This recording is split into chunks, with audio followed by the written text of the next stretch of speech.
Everybody listen to We're Not Wizards, because we are the best, and we're not wizards, no matter what anybody says. Goodbye.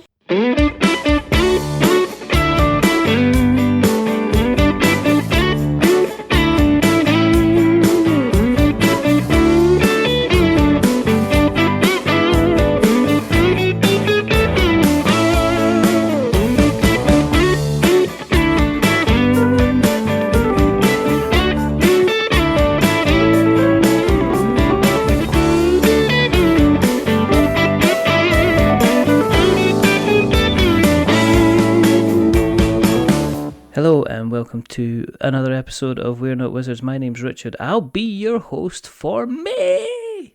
We're there. We're almost halfway through the year. Could you believe it? I don't know. I feel like celebrating. I don't know if I want to do something special, something magical, if I want to throw a party. Maybe throw a party. I don't know. If I'm going to throw a party, maybe I need a thrower. I maybe don't just need a thrower, I need a writer. Maybe I need Matt Thrower. I'm just rendered speechless by that, frankly. I was rendered kind of shocked as well, to be perfectly honest, because that was absolutely terrible. But, you know, we're going to run with it, and these people are just going to have to listen in. Hello, sir. How are you, Hello. First of all? I'm fine, thank you very much. And yourself? I'm good. Yeah, I'm an 8.6, I think, today, all things kind of considered. It's been one of those busy days at work where you kind of you either think... You look up and it's 4 o'clock and you've got to stop and you feel like you've done nothing. Or today I looked up and I'd done tons and it was only 11:30. So it was kind of one of those glorious kind of moments in the kind of days. The reason that I asked you on the show is because you follow the kind of the well-renowned and kind of much honed craft of putting together words into thoughts and opinions, making them make sense and making them look fabulous. And you've been involved in kind of doing various things for various places in connection with the tabletop hobby, and I thought it was a good time maybe to have a chat. You know, I'm delighted to be here. It's interesting how we're crossing media here. I like to write, and you record podcasts, and between us, we have all the essential ingredients for board game coverage. Exactly. But we're not just here to have a friendly chat, Matt. The people demand to know how you got so far in your journey. We need to know. So. Please tell us, furnish us. How I got so far. I don't know. That's the entire podcast right there. I tell you a whole life story. I've been lucky, is the answer to that. And I spent far too much time on social media. So whenever I saw anybody going, we need a writer to do something, I could go, yes, I'm the person that needs to do that. And really, that's all there is to it. I tell people, they say, how do you get a foothold in tabletop writing? That's genuinely how I did it. Just go about just saying, yep, I'll do that. Yeah, I'll do that. Pretty much. Munchkin, I'm going to do this. I mean, pushing the clock kind of well back to when this was an Outbit Fields, and you know, and you were a younger lad with not a care in the world, but maybe a little bit of cardboard in your heart. How did you kind of get involved in the hobby in the first place? And by the way, I'm going to be rocking out these analogies and similes and everything else, you know, just to try and appear intelligent, because you are very, very good at what you do. I think I'm pleased you think so. That's very kind. I don't know if I am particularly good at what I do. I'm just opinionated about it. But there we go. So I got started by luck, by sheer luck. I grew up in North Norfolk, in the arse end of nowhere, and the only thing to do in North Norfolk is to go to agricultural shows.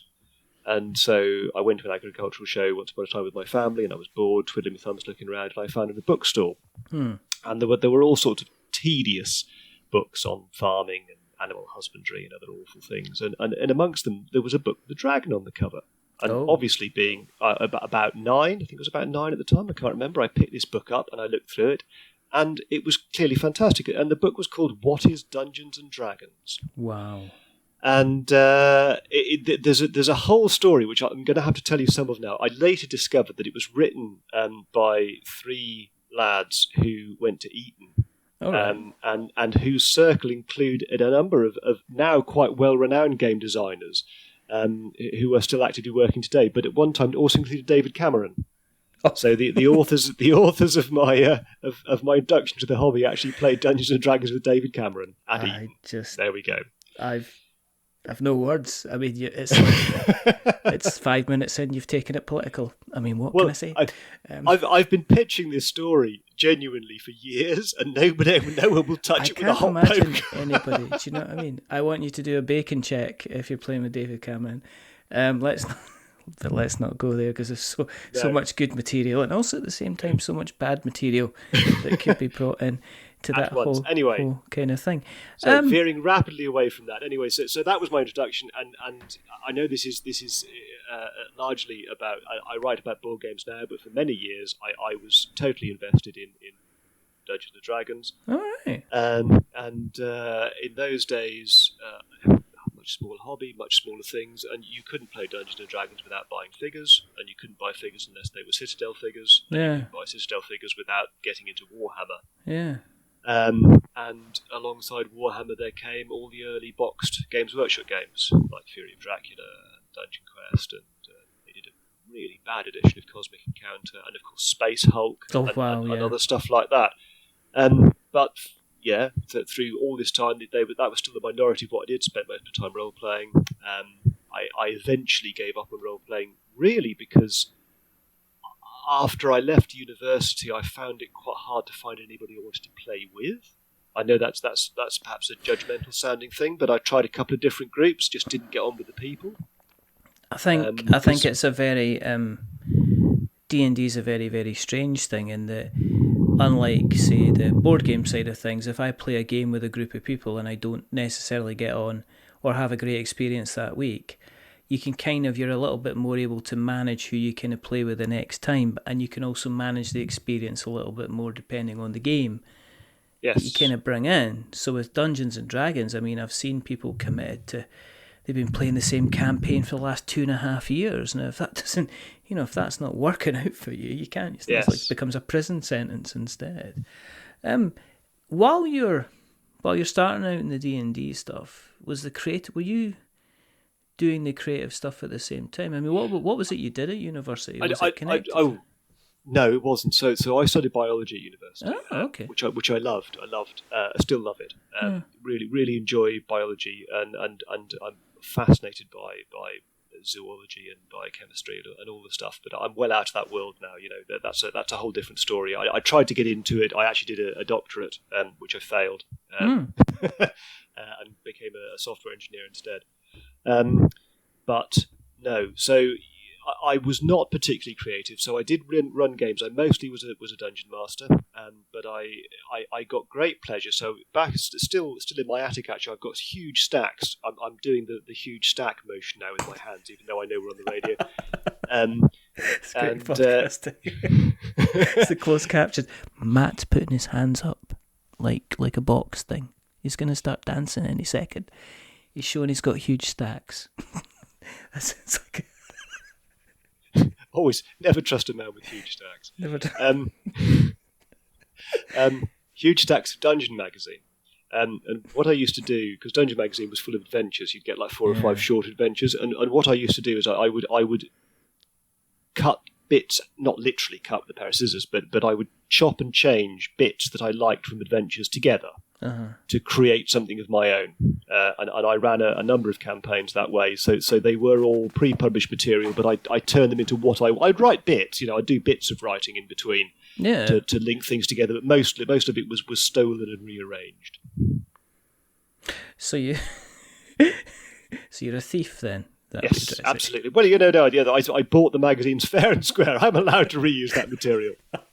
I just decided to take my favourite bits and try and make them my own. Did you tell the group that you were actually playing with that these weren't your own work? Oh yes, yeah. No, I never pretended otherwise. I knew, because none of them took the magazine. I mean, I wouldn't have wanted them to play the games. It would have been awful if they'd have played the adventures before, wouldn't it? So no, I never made any bones about that. Well, you're quite inventive as a DM now. I mean, you said obviously you took parts of it. I was taking there were still parts that you kind of wanted to make your own. And did you find you started to expand and kind of expand the amount of stuff that you were kind of bringing to the table, as opposed to relying on the source material side of things? Not a lot, if I'm honest. So the where I think I was a good dungeon master in a creative sense was ad-libbing on the fly. So obviously, anyone who's played Dungeons or anyone who's run a game, anyone who's played in the game may not know how much GMs have to do this, but you have to depart from what's written in front of you all the time. And whilst I was too lazy, frankly, to do enough prep work in advance to be that creative, but when you're there, you know, and the adrenaline's flowing, and you've had a beer, you know, because you did, and you're just flying it by the seat of your pants, and it's great fun, you know, just making it running with what the players are giving you is good. It's a good feeling, and I think I pulled that off fairly well. You said you kind of walked away from D&D when you kind of left kind of university. So where did you kind of go? Did you go next? I went and became back to Warhammer. I became a proper wow. as in tournament circuit. I was never won anything, mind you, really? but you know, I painted up armies and I took them on to tournaments and played in tournaments, and I had a good time for many years. Did you do the painting stuff as well? I mean, have you got a lovely collection of painted kind of stuff that's kind of looks absolutely stunning, or were you the type of person that just took like, this'll do, darken them up, shade them down, put some highlights on, well, bish bash now bash. this is important. This is critical to where the story goes next. Actually, so I am not a great painter. Right. I'm an adequate painter. I'm not a terrible painter, but I am very slow. It takes me a long time to paint models up. So I never played any armies where you'd have this mass of models, or orcs and Skaven and things like that. You've got loads of models. And I complained endlessly on various Warhammer forums about how bloody long it took me to paint even the small armies, the dwarves and the Empire and the vampire counts that I used to run. Yeah. I complained bitterly also about the rules. And it took me genuinely years of being on the tournament circuit, because I'm oblivious to most things that go on around me, that most people who play Warhammer don't play it for the game. They play it because they love painting the figures. And the fact that I actually didn't like painting the figures and just played it for the game, I was very much in a minority.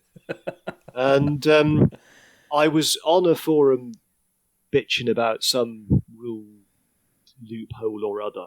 And no less a person than Gav Thorpe, who was hardly ever, he was the designer, turned up and said, if you're so bothered about rule game balance in the game, why are you playing miniature war games? Why don't you go and play board games instead? Wow. And I thought, this is Gav Thorpe. I have to take this seriously. This man knows what he's talking about. He's kind of gently tapping you on the shoulder and saying, "Yes, time to move on, Matt." It pretty much was. It's time to move on. Exactly, and that's what I did, and so I left that behind me and moved on to board games, and that's 15 years ago, maybe 15, 20 years ago, and I have been. It is right. It is the right thing for me. He was right. Thank you, Gav Thorpe. If you're listening to this, thank you for putting me on the right path. I'd love to think that he does, but I know he'd probably go, "What? I'm not having anything to do with a show that's not got wizards in it. Are you joking me?" It's kind of like 50% of our core set, no magic, no magic, no money, no Games Workshop. What are you expecting us to do? 15 years, a lot of people, they're talking about this is the kind of the golden age, and I'm wondering how long the golden age is going to be going on, because people keep saying this is the golden age. But back then, was it as easy to kind of get hold of kind of the kind of games? Were you stuck to kind of, because from what I know from a few people, you were able to get hold of certain games. There were some people that got stuff over from Germany and just mucked around and fussed about with the rules. But were you kind of sitting there with your Catans and stuff like that? Was there any particular games that you were kind of getting your hands on and playing when you first? What was the first one you got? When Gavin said, "Matt, go away." Okay, yeah. Run away, on you go. What was it you picked up? Okay, well, the first game I picked up was Carcassonne, in actual fact. Now, you've got to remember, I was not completely ignorant of the board gaming hobby. I actually already had a set of Settlers Catan. All right. And what I hadn't realised is how widespread it had become, because my window onto it was essentially just the few boxes that you found in miniature gaming shops, which obviously Catan you did, and so I wasn't completely ignorant of it. But when I actually then went to look, it's like, wow, there's a much greater wealth of stuff out here, and I picked Carcassonne entirely because I'd heard it was quite easy to play, and I had this vision that all my friends and family would be descending upon me to play these wonderful board games. So yeah, you shake your head. He's shaking his head. Yes, indeed. It didn't work out that way, but yes, I do remember that Carcassonne was the first game that I bought as somebody who decided they were going to focus on board games as part of their hobby. You still got the original copy that you had, the Carcassonne? I have. Yes, I told you it's in the bookcase in the dining room. My games are scrolled away all over this place. Yeah, so it's still out. It still does see play actually from time to time, because my kids enjoy it. They do like it. It's one of the few games I've owned Carcassonne for like 15 years. As I've said, I'm still utterly garbage at it, and my 9-year-old can beat me. Is it kind of like? Was it? You mentioned the kids. Was it a special moment when you kind of first played Carcassonne with them? And I'm assuming that you made a big thing out of it. You went, right, okay, kids gather around, we're going to be doing something special. Because my eldest child is 13 years old. There were already tons of games in the house when she became aware of them. I don't know what game I first played with her, because what I did make a point of is that obviously I had all these lovely boxes full of pretty bits and lovely miniatures and fine maps, and when she was very small, I can remember she would get them out and she would just play games of her own devising. Okay. Imaginary games with the pieces. And I would play with her because it was lovely. One thing I posted a photo of this years old, and I'd completely forgotten about it. I had a war game called Fading Glory or Faded Glory, I think it was. I can't remember what it was. It was a game folio with several scenarios from the Napoleonic Wars. And my daughter, at the age of about 4, had this magazine, Angelina Ballerina, the dancing mouse. Oh yeah. Yeah, and it had like a printed race game in it. She had no dice or counters, so she went to the nearest game she could find. And I came into this room and found her. She said, "Daddy, come and play this game with me." And so Wellington and Napoleon were racing around the track by the roll and move, and against a dancing mouse. And I sat in there thinking, these poor blokes, these mighty military heroes, be turning in their graves. Please just imagine them both standing there in a tutu. So you're not gileting properly. They should do what they want. Do you keep up with the hobby just now? I mean, in terms of so many games kind of coming out. No, I don't think it's possible. I don't think anyone can. I don't think Tom Basil could. It's crazy. So I did these stats a while ago. Was it last year? At Essen Fair alone, there were over 1,000 titles. Last year, and over the course of the year, 3,000 to 4,000 titles were released. So you're looking at thousands of games now in a year. If you were to play one every day, you couldn't keep up with the release schedule. Yeah. So no one can. Are you quite choosy then with what you kind of go ahead and kind of pick up? I mean, is there anything you've kind of got recently, you've went out and acquired recently for your collection that you're... No, I've actually become I've almost become the opposite. I just because I don't... you have to talk about it. As a reviewer, publishers do send me games, and I've generally just stopped asking for them or stopped buying them because there are so many, so many. It just do your head in. So I just play what I'm sent. Yeah. When did the writing kind of kick off then? I mean, because we've kind of skipped around it and not actually kind of touched on how you decided, actually, I'm going to sit down and start to kind of put pen to paper or fingers to keyboards. Or I mean, how did that? Okay, well, this is So this is the meat of where I suppose it all goes on. So when my first had kids, obviously my gaming time was very restricted. My kids were terrible sleepers, really, really, really terrible sleepers, and it was a bit of a nightmare, to be honest. And to channel my desire to game, the only thing I could do, the only outlet I had really was to write about it. So as somebody who was a veteran of just the internet generally, internet forums, and grown up with it, everybody uses it. I'd found Board Game Geek, and I started writing reviews, session reports, things like that on there. Mm-hmm. And I made a bit of a name for myself. People knew who I was, recognised my avatar and things like that, just through doing that. And I kept my hobby going by email mostly. That's where I partly started to get my taste for war games from, because there's a lot of play-by-email stuff, hex and counter war games.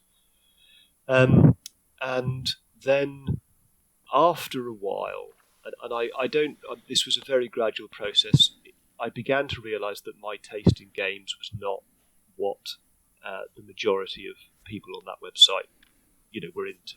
Yeah. And you're saying about Carcassonne. So I picked up Carcassonne, and actually, although I've played it many times, I found it a bit of a disappointment. It really wasn't what I was expecting the game. So I grew up on, like I said before, things like Space Hulk, Fury of Dracula, and I was expecting big, thematic, exciting games.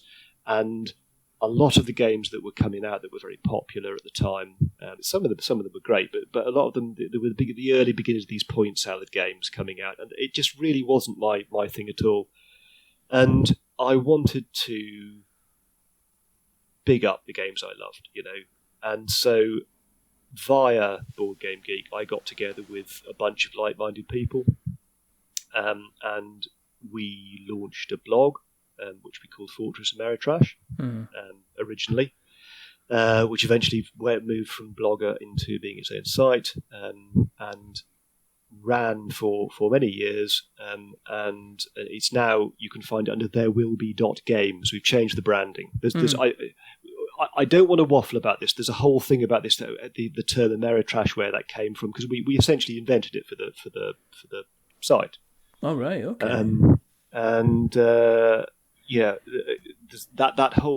That's gone now. It's behind us. That battle is won, if you like, I feel, because people do take the kinds of more thematic games that, look, you see what's on Kickstarter, it's all full of miniatures, Yes. These games are far more, people are far happier about talking about them nowadays. And I know I'm waffling, because I don't quite know where to go with the story. But to go back to the writing, I wrote just a blog for many years, and quite genuinely, I was on social media a lot, because I happen to be very fond of Twitter, and whenever I followed a bunch of video game editors. It started, the professional work that I did started with video games, because board games, you talk about the golden age of board gaming, board game adaptations are becoming more and more popular when the iPad came out. Yes. And editors wanted people to cover this stuff, and I got some of the gigs. And it is partly just being in the right place at the right time, and having a body of work to draw on as well. I don't think my early writing is particularly good, but it just built up from there. Because the thing with board game reviews, they're still going through their identity kind of thing. They're finding themselves. A lot of the board game reviews I read seem to follow a certain kind of formulaic thing. This is the game. This is how it plays. This is what I think. When you're looking at kind of like the writing, video games seem to have kind of like opinion pieces. I'm starting to occasionally see opinion pieces coming out of board games, but they're really, really, really few and far between. And it's usually if somebody's just like, something's really, really kind of hack somebody off, that they're having a kind of a good rant. I mean, I take it when you're doing the kind of the mixture, the kind of like the video game stuff, and you're talking about the board game adaptations, did you do a lot of opinion pieces as well, or were you primarily kind of focusing on the kind of the reviews, the previews, the kind of the instructional stuff, the information side of things? No, absolutely. I never did the informational stuff except very early on, because I don't see the value in it. I've never seen the value in it. Even 10, 15 years ago, you could go on the internet and get a rule book for most games. Yeah. If I want to know how a game plays, I'll go and read the rule book. I don't want a review to tell me how a game plays. And so, yeah, and it was the video game industry, and editors had a certain, I read that stuff as well because I play video games, and I was aware of how those pieces went, if you like. And so, yeah, I've always followed that format, that you give an opinion. It's an opinion thing. It's not about an informational thing. Yeah. Do you find it quite easy to write? I mean, is somebody able to say to you, okay, could you give us 800 words on what you think about this, and you're just able to sit down and just, or are you like anybody else that sometimes you just wake up and you're just like, well, you just leave me words alone, thank you, bye, kind of thing? Does it depend on kind of where your head's at and things like that? Some people are going to hate me for saying this, but generally I find it quite easy. The hardest thing to write, I always find, is the opening. We're on the radio again. Yeah, exactly. Not try to strangle back at all. Once I've got an introduction in my head, that's the hardest thing. Once I've got a way to start, so the opening paragraph is always the hardest. Once I've got a fixed point to start from, it just seems to fall into place. And the disadvantage with doing that is that sometimes you end up with a shapeless review, and that is a criticism I think people could make of mine, is that it just meanders, gets through the various points, and then just goes out with a whimper. And sometimes when I'm halfway through, it'll all fall together in my head, and I'll think, there's a real point to be made here. I can actually get a real story arc from a beginning, middle, and an end, and that's always my best stuff. I think the good thing about board games is that we seem to have shied away from point scoring.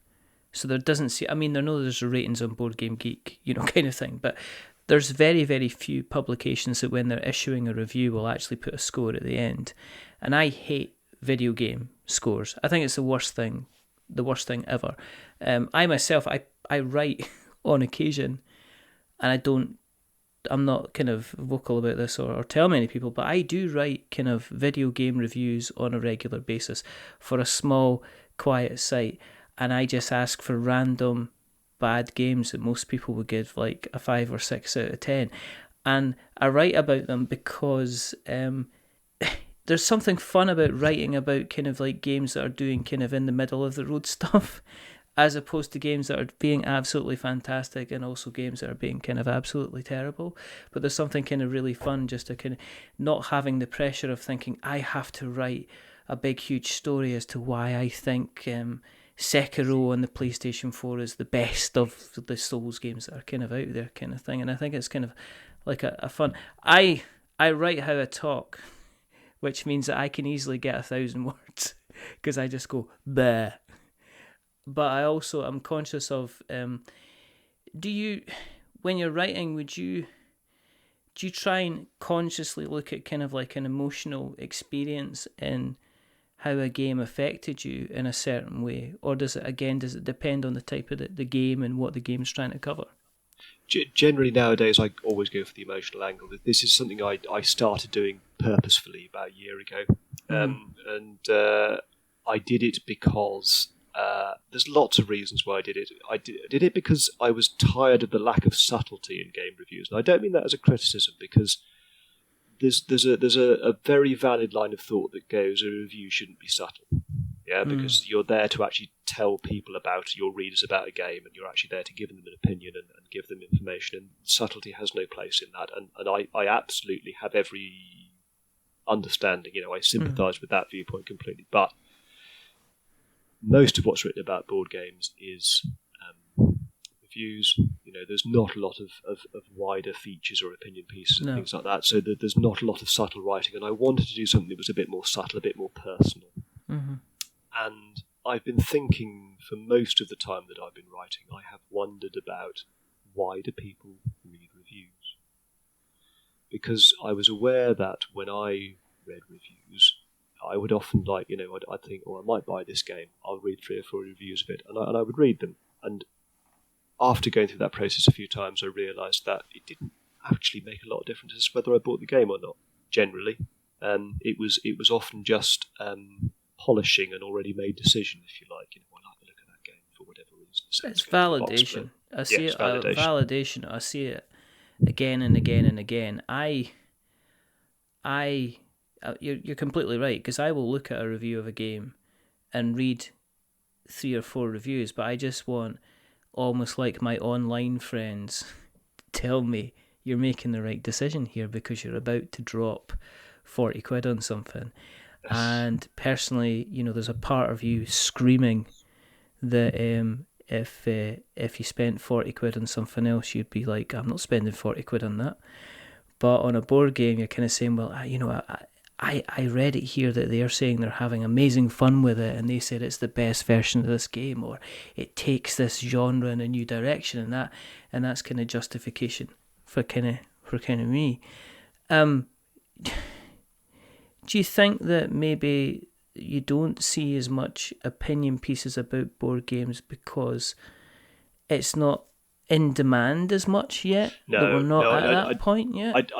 I don't think it's that. I think it's comes to the territory of board games because a video game or a role playing game.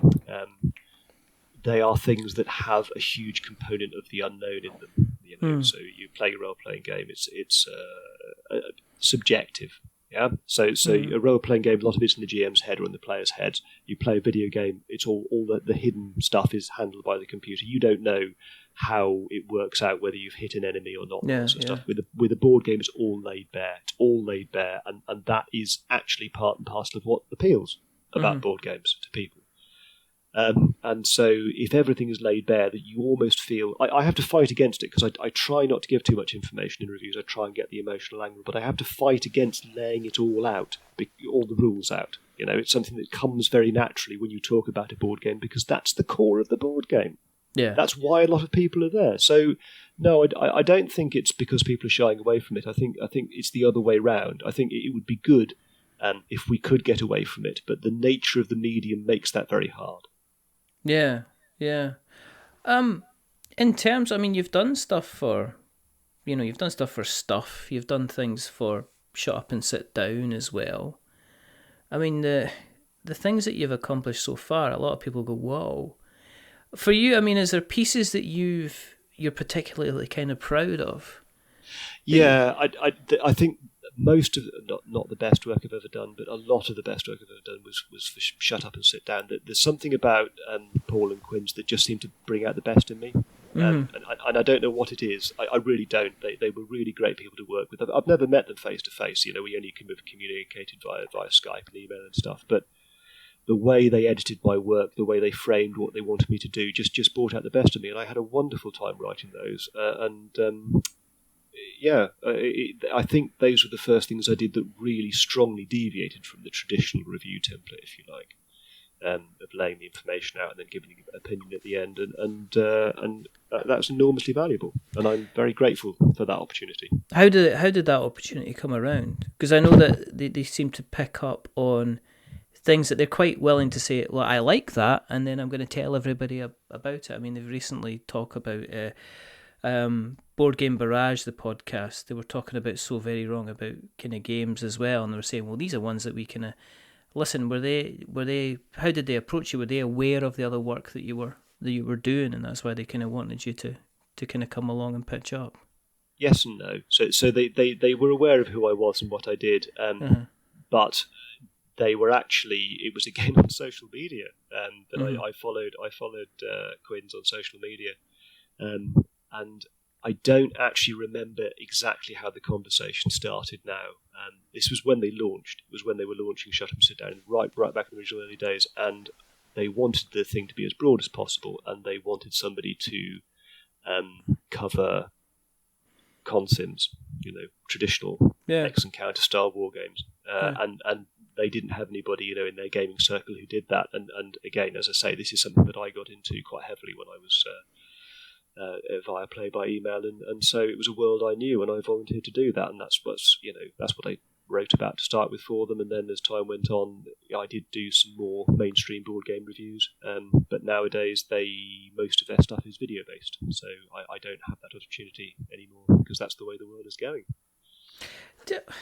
Getting on to it, I mean, let's have a chat about videos, because I mean, a lot of us have got phones, and we can all kind of pick up and sit in front of a camera and have a waffle. I have done it myself quite recently on a number of occasions, because one of the things you realise is kind of like the natural progression is that in order to create content, one of the things that people start to expect, because the show will be going out on YouTube naturally, it just goes out as an audio file on YouTube. I do not know how it works. I know how it works.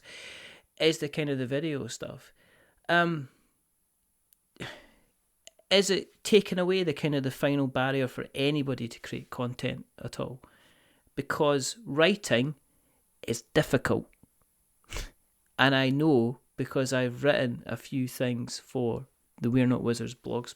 As I say, I've written a lot of stuff myself, but it's never been paid because I've never felt good enough to go up to somebody and say, give me money for these words I'm making up. But you have to be a good writer. You have to be a decent writer in order for somebody to not kind of just look at it and go, I've no idea what you're saying here, I'm sorry, kind of thing. But do you think the video kind of thing kind of removes that barrier so that anybody can kind of rock up and go, look, it's a game kind of thing? Well, yeah, again, yes and no, because obviously it does. But at the same time, I wouldn't want to bother recording, compiling, because you have to do optimizing video and bloody uploading it to YouTube. I wouldn't really bother with that hassle. And the people who are at the top of their game are extremely good. And I what they do is way beyond just waving a game in front of the camera. It's scripted, it's edited, it's very cleverly thought about camera angles and lighting and so on and so forth. Yeah. And so in its own right, it is, I would say, a far more difficult and polished and time-consuming thing than writing is. I can sit down and, over the course of a lunch hour, bash out 400 words. Couldn't do that with 20 minutes of video. I'd like to see you try a video. I think that'd be... Well, I'm gonna. This is gonna sound really, really self-absorbed now, but I'm going to say it anyway because I've started. But I don't know. You've looked into stuff. I've written a book on gaming. Yeah. So the Haynes Tabletop Gaming Manual. As I went to Haynes because the publishing house isn't that far from where I live. And because they wanted me, I had all these boxes of games. They wanted to take photographs of them for the book. And at the end of that, they wanted me to do a promotional video, so I did, just like a short 5-minute thing. And it wasn't at all scripted. It was just a guy said, just sit down and talk about games for 5 minutes. So I did. And afterwards, he said, "My God, you should be on YouTube." That was brilliant. And I just shrugged and said, "Yeah, whatever." So maybe I should, but I don't. It wouldn't give me any pleasure.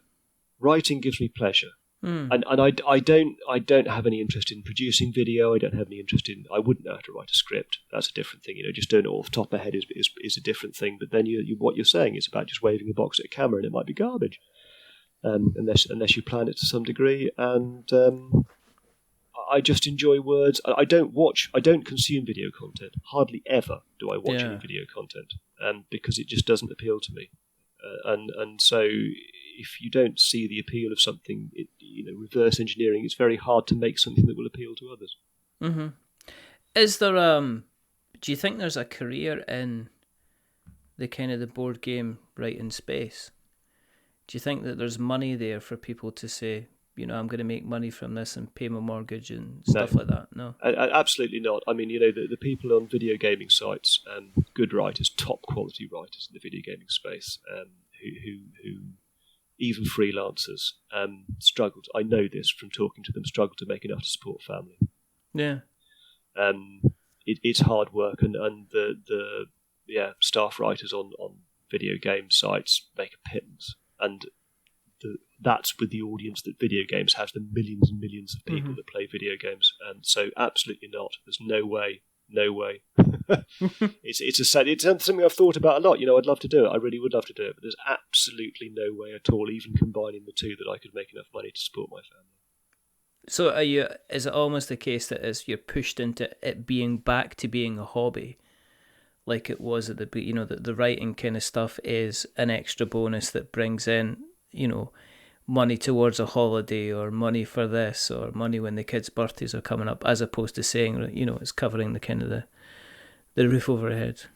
When I first started writing, my goal was to make enough money to pay for my hobby, because I felt guilty about spending money on myself, because it's not a cheap hobby. No. I suppose more so than golf or something, I don't know, but it's not a cheap hobby. And so, what I wanted to do was just cover my own expenses, if you like, and I've managed to do that. And anything that's left over is a bonus, really. Yeah, but over the years, the writing has become a hobby in itself. I do really enjoy it. It gives me enormous pleasure to write and be read, and discuss that writing with people who read it. It's good. It's a creative process, and it's something I think a lot about how to do and how to do better, and I hope I've made some sort of contribution to the space. Would you go into a different kind of environment where the money was better, that you could transfer your skills across? What's right? Yeah. Or do you feel... I would do it, but we're going off top of it now. But this is a golden handshake thing to some degree, or golden handcuffs. And because I make quite a good living as an engineer, as a software engineer, and I have thought about it. I did actually, the last time I was job hunting, I drafted up 2 versions of my CV, one for software and one for writing. Mm-hmm. And I did apply for some jobs, mostly in marketing, obviously as a copywriter, or a journalist. And I didn't get anywhere with those, but I would certainly do it if I could. But even commercial jobs in the marketing sector still don't pay as much as engineering does. So, I mean, what would the ideal job be for you then? I mean, would it be tabletop full time? I mean, have you got a book that you're wanting to write? I mean, are you looking at kind of putting together the next kind of Game of Thrones series? Or are you kind of like, what if money was away from the table and it would just be you do whatever you want to do and you can just you'll take care of anything that you need. What is it you would like to do kind of creatively? I've never thought about it honestly because it's such a pipe dream. For years I've wanted to write a novel, but I think I'll be rubbish at it. Genuinely, I really do. No, genuinely. Because just because you could write doesn't mean you're good at characters and plot. Yeah. Just because you've got a good turn of phrase doesn't make you any good at actually constructing a narrative arc, if you like. So I think I could write a novel, it'd be garbage. I did have an idea a long time ago, which I still might do one of these days. I don't know. There's a game called Once Upon a Time. It's one of my favourite games by James Wallace. And it's a storytelling game, and you tell a story, and you have cards in your hand with keywords on them, and you have to work the keywords into your story as you go along. And the idea is to get rid of your cards. And I used to play that a lot at lunchtimes at work, and the stories that came out were just magnificent, absolutely wonderful. And it gave me the idea that I should record them and actually start writing a book of short stories based on board game sessions. Not that was just like that's where the idea came from, but there are so many games that generate a great narrative arc. Yeah. I thought you're given the raw material to work with. I could probably do something with that. Have you got anything in the pipeline at the moment? Obviously, you mentioned kind of like you did the Haynes Manual in the past. Have you got anything else that you're kind of working on quietly in the moment? I was very lucky. I haven't been that quiet about it to work with Owen Duffy, who's the Guardians games correspondent. Yeah. And he's currently in the process of putting together he's just called it the Board Game Book. Yes, he was on the show a little while ago. Okay. I didn't realise he was on the show, so you know Owen then, fine. So he invited me to help with that, and I did, and I have seen the PDFs, and it is really good. I mean, my own work, fine, but Owen's really made a mark on that because everything that I've written, he's supported with designer interviews and photography, and it really is quite a thing. I was really impressed with that when I got my PDF preview of that. So I'm looking forward to get a hard copy of that, and he's hoping to do the same again next year, I think. Yeah. You may have to cut that out of the show after a chat with him. No, I think when he came on, I think he said it all depends. Well, when he was on the show, I think the Kickstarter was just about finished.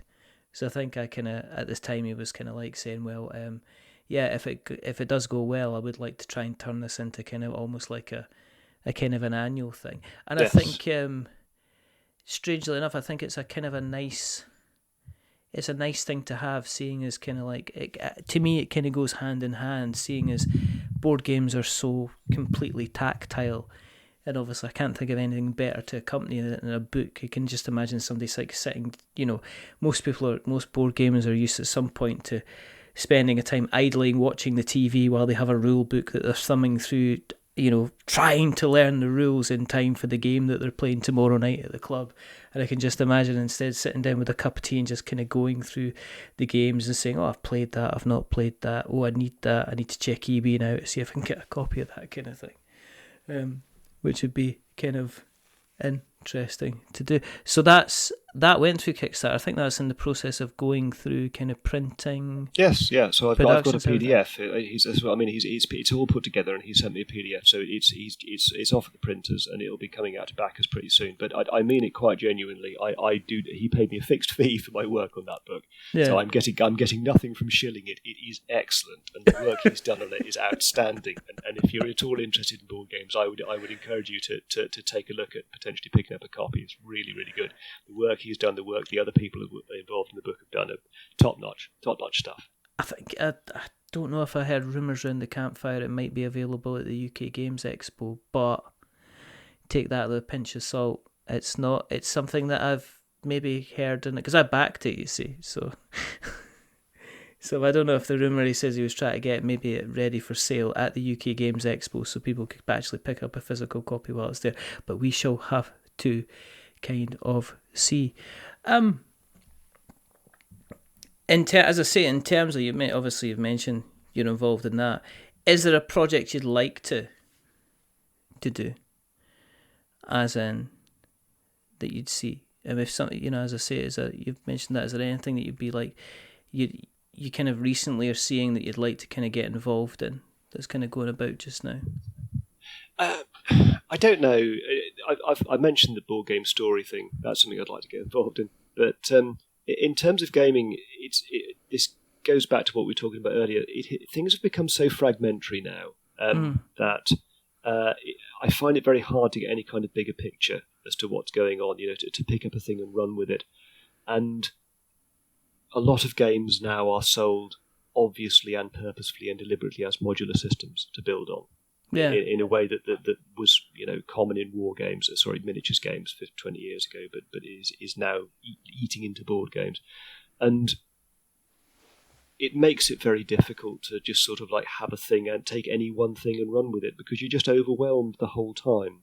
With new things and new angles and comparing them with the old stuff. So I do feel and have felt for several years now, to be honest, a level of burnout's too an extreme a word, but just fatigue with things. And I think the decision I made to try and focus more on the writing itself, I suppose, going back to the emotional thing, the subtlety, looking at that angle more and more, is a reaction to that to some extent. What's making you happy about the industry just now then? I mean, we're talking about the kind of the emotional side of things from the review, but there are things that you're kind of going, this is a very positive place that we're in at the moment. Is there any particular parts of the hobby that kind of make you kind of glad to be involved in the hobby? Well, one of the things that, yes, there are. There's lots of things. I mean, I love it. If I wouldn't be doing it for this long if I didn't love it. There's lots of things. A thing I particularly like to see is, again, it goes back to social media. I follow a lot of small designers on Twitter, and the pleasure they take and the joy they take in what they do in producing these small box games. I complain a lot about the glut of games in the industry, but at the same time, almost everybody that designs games, either for a living or for a hobby, does it for the love. They do it for the love of it, and they love what they do, and they love creating it, and it's just a delight. Because I've never designed a game, right? I've never really even tried, and I am in awe of people that do, because I find it's very easy to look at a game and see how all the bits fit together after the fact. But building that up from nothing is just not the way my brain works. And I'm in awe of people that can do that, and I love the enthusiasm that people still have for the hobby, and I love the way that that's spreading now as these things become a little bit more mainstream, a little bit more worldly aware, if you like. Yeah, it's great. It is a great time to be in the hobby, in spite of the fatigue of just the sheer number of titles. I'm worried that my only concern about the hobby at the moment is big money kind of moving in and putting a stranglehold that some of these guys end up going, it's not worth it, me trying to start in the same place because I'm never ever going to get my game made or get my game produced, which is one that we end up in this whole thing where you get thousands of games coming out and then there's not enough space for everybody to be able to sell their copies. So we end up kind of pulling back, and it's only the guys with the big, huge marketing budgets that kind of get their name and get their game kind of out there, which is always a kind of a a danger. And it's, as I say, with the ability for somebody just to go to the printers and kind of, make a copy of a game and make it kind of exist and come into existence. I just hope we're still holding on to that there's still that space that people can still produce kind of games and get them out there in front of an audience and kind of spread that joy. It would be. I hope you are right. But this is one of the many dangers of the situation that we are in now, and I think that's most clearly amplified by Kickstarter, because Kickstarter, no fault of Kickstarters, started out as a platform to do exactly what you are describing for enthusiasts, small enthusiasts, to get their product out there and get them noticed and get them funded. And that was brilliant for a couple of years until some bright spark in some big company realised it was also a way that they could do risk-free production runs. Yes. And now they totally dominate that space, and it's not what that space was intended for, and that's very, very sad. Yes, I had a little rant on Twitter recently about that. And I'm not going to go there because I don't want to end it on a kind of a negative. You got tips for any good, somebody's listening along and saying, I want to put pen to paper, I want to kind of write some stuff. Would you have, if you could go back to, say, Matt of 15, 20 years ago and say, here's kind of a couple of things to bear in mind when you're starting on this writing journey. I mean, would there be any tips you would give to anybody who's kind of looking at a blank screen, they've logged into, fabulouslybored.blogspot.com and they're about to write their first kind of review or preview or something like that? Would there be any kind of advice you would give to somebody? I think the biggest bit of advice I'd give to myself going back is read more and read with an open mind. So I read Everyone Reads Reviews and so on and so forth, but you need to read a wide diet of different people, different styles, different things that's going on, and read it with an eye to, oh, that's good. Yeah. Yeah. Be aware of why things you think are good are good. Think about why they're good. Think about what lessons you can learn from that, because that's the best way to improve as a writer. That and practice, obviously. It's a two-way street. You read, you learn what's good, and then you practice doing it yourself, and then between those two things you find your own voice. Are there any writers that you kind of continually see exceptional kind of work from, that you kind of go, I hope they're not writing the same stuff as I am, because damn. Yeah, I mean, there's I like Paul and Quinn's when they write; they're very good. Yeah. Rab Florence doesn't write about board games much anymore, but he is very good. In terms of slightly more niche press, a guy called Charlie Thiel, who writes about board games for Ars Technica, is very good. Yeah, he's also on Twitter.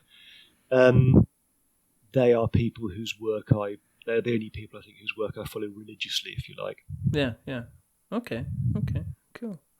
If people wanted to follow you religiously, where can they find you on the internet webs, Mr. Thrower? Okay, well, I post bi-weekly every Monday on a site called There Will Be Games. There will be .games, and there's all sorts of other great content there as well. I do think we've got some good writers on that site. On Twitter, I am. This is very hard to say. I'm MATTTHR, Matt Thra. So at Matt Thra. I just don't have a very internet friendly name because it's two T's plus a T. Yeah, it's a triple T. May as well make a feature of it. Triple threat. Better make a feature of it. So at Matt Thra, MATTTHR, if you want to see my commercial writing at the moment, I work a lot with a site called Pocket Gamer, a site called Pocket Tactics. I've heard definitely of Pocket Gamer. Yeah. I know a couple of people who used to write for them actually a long time ago. Yes. Excellent. Well, what I'll do is I will make sure that all those links go in the show notes so that we've got notes to show. If you want to keep an eye on what we're up to, you know where to find us. Come on. Of course. It's 270 odd episodes now. It's ridiculous if I have to keep reminding you where you can find us. But you can find us on Twitter and Facebook and Instagram, and you can find us on our blog, which is we'renotwizards.blogspot.com, and our website, which is we'renotwizards.com. You can find us in kind of all those podcast catchers as well, the ones that have got pod in them, the ones that have got cast in them, and like Spotify that have neither in them. But you can find us on Spotify anyway, because it's fabulous. We're on YouTube because all of our episodes automatically go on YouTube, and occasionally we put out very bad videos, because I like putting out very bad videos. And you'll see why, because I've definitely got a face for podcasting. If you like what you've listened to tonight, there's a couple of things you can do. Tell someone else. Matt he's been a fantastic guest.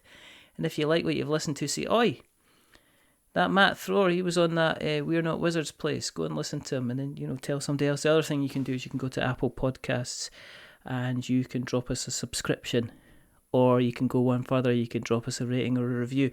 If you are going to be giving us a rating or a review, don't give us 10 stars, because it makes me big-headed. But don't give us 1 star, because it makes me cry. And I am a very ugly crier indeed. Give us 5 stars, because it's in the middle and it's a little bit average. But the person who's not been average is rather wonderful, rather fantastic, Mr. Matt Thrower. Thank you very much for coming on. Thank you for your time. Interviews are a two-way street. Don't do yourself down. Thank you very, very much. There are only 2 more things to do. The first thing is to remember that we are many things, but we're not wizards. Are we wizards, Matt? I'm going to disagree with you. We're game wizards. We're word wizards. Magic is in your head. No way. Just.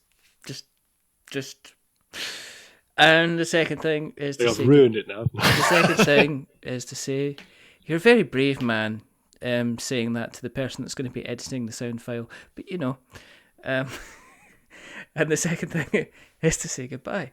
So it's a goodbye from the kind of the last minute disappointment that is Matt Thrower. Say goodbye, Matt.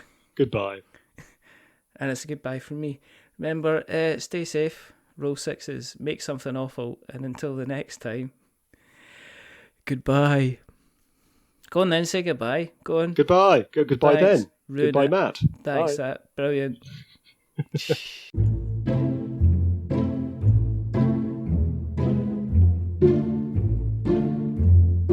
A wizard is never late.